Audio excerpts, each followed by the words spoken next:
Hey everybody, Jam Creates here with another video.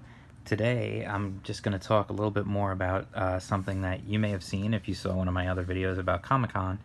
I got this issue of Blood Realm #1 from Alterna Comics by Robert Geronimo and Thomas Maurer.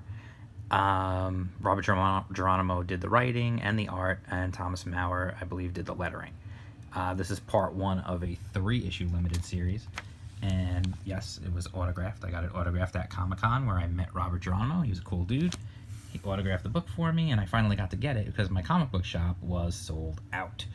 In fact, they continue to be sold out. I actually stopped in there yesterday, and they had nothing. I mean, they had hardly anything from Alterna, which is, I mean, it's good, but it's bad. It's good because it means they're selling. It's bad because it means they're hard to find in your local store. Which means I think I'm going to end up probably start ordering Alterna's books either through their Etsy shop or maybe just buying them on Comixology. I'm not sure. We'll see. We'll see how that goes. I'd rather support the store, but you know what? I mean, I still would like to get the book too, you know. So anyway, I'm getting ahead of myself. Let's get into the book itself. It is a black and white book for the most part, and it's on newsprint. That's why you can see it's $1.50. Alterna does all their books on newsprint. And it's mostly black and white, but there is a little red, which I wonder if that means that they had to pay for color printing, even though it's printed in mostly black and white. I'd be curious to know about that, actually. This book is crazy. Okay, so first and foremost, you can see the art it's pretty good. The art is definitely unique, and the story is just wild. It starts off with this dude, and then like there's some crazy stuff going on, and like it goes into this lore and this history, and there is so much lore. Look at that picture. That's awesome. Look at that. Just like a pile of skulls of creatures, and this dude's on top. Like, yeah, I did that. There is, I think actually they have a t-shirt of this now, of this creature. Basically what it's about, it's so much lore. This first book is really setting up something, and it's only a 3-issue miniseries, so it's interesting to see how much the first one is really setting up the world.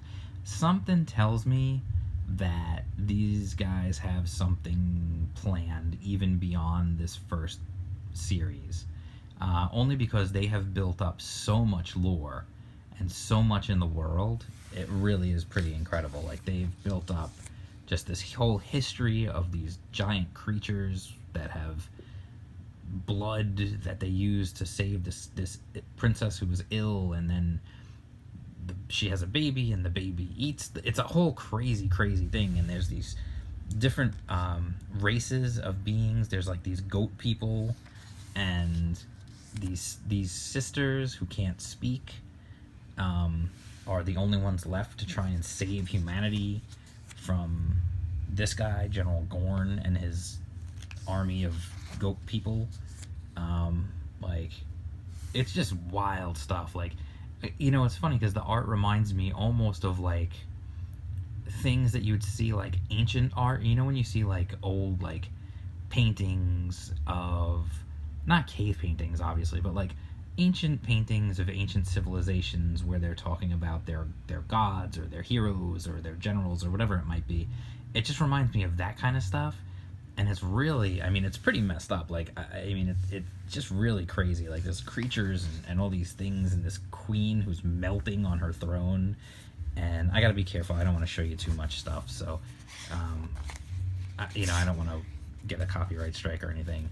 I'm going to just jump to the back here where it literally tells you about the characters. It tells you about the different types of people.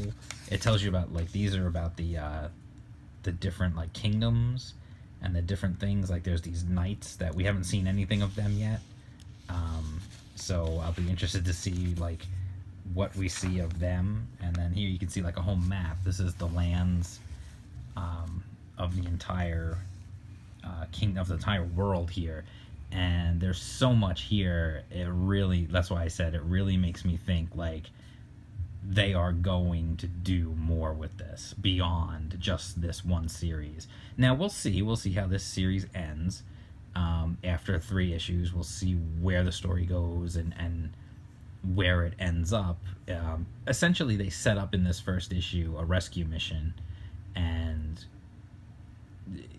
well, basically they have to get something before the bad guys. I don't want to spoil it or anything like that. Like, read it. It's $1.50 for crying out loud. Go buy it and read it. That's the beauty of Alterna Comics, is I feel like even if something is like, you might like it, you might not, it's $1.50. Who cares? Just buy it and read it. Like, honestly, you know, if you don't have $1.50 to spare, like, you got bigger problems than what comic book you're going to read next. So, you know, you can see, like, there's the different kingdoms and this entire map of this whole giant world that they've built up, and I just get the feeling it's going to get even crazier. And when I spoke to Robert Geronimo at Comic-Con, he told me a funny story about how when he pitched the book to Peter Simeti, who runs Alterna Comics, when he pitched him the book, he told him the story, obviously, and Peter said, "Oh my god, dude, that is like twisted and sick. Let's do it." You know, so I definitely think there's even more to come. I think this first book is definitely a lot of setup, which, you know, you might look at and go, "Oh, setup, I don't know." But honestly, I think it's worth a good read. It's definitely got a ton of lore and a ton of backstory there for you, and I can only imagine what's going to come next. And just a little added thing, I'm not sure if everyone does this or not, to be honest. I just never really noticed it before, but Alterna has on their books, there it goes, focus, rated M, mature readers. So you know it's not for the little ones. If the camera will focus, please. So anyway, I would definitely recommend getting Blood Realm. I feel like I don't really want to do a reviews or anything. I don't want to be a review channel, and I feel weird reviewing other people's books. But I will just tell you this: I enjoyed it. I thought it was cool. I definitely thought, like, the lore is interesting, the world is really interesting, and I cannot wait to see what comes next. And I believe he told me when I spoke to him that issue 2 comes out on Halloween. So given the way that this book looks and the subject matter, I think that's perfect timing. So we'll see what happens next, and, you know, maybe I'll do another little video about Blood Realm number 2 when that comes out. So I would definitely say check it out. It's $1.50. It's definitely selling well, so good on them. And check it out. I think it's definitely worth checking out and getting in and seeing where it's gonna go from here. And like I said, it's $1.50, dude. Come on. So that's it. If you like this video, hit the little button, like, subscribe, hit the bell for notifications, all that good stuff. You could follow me on Twitter, at jam_creates. I'll always let you know when new videos come up, of course, in case the YouTube nonsense decides not to notify you, because it does that too. So yeah, check it out, and I will talk to you soon. All right, peace out.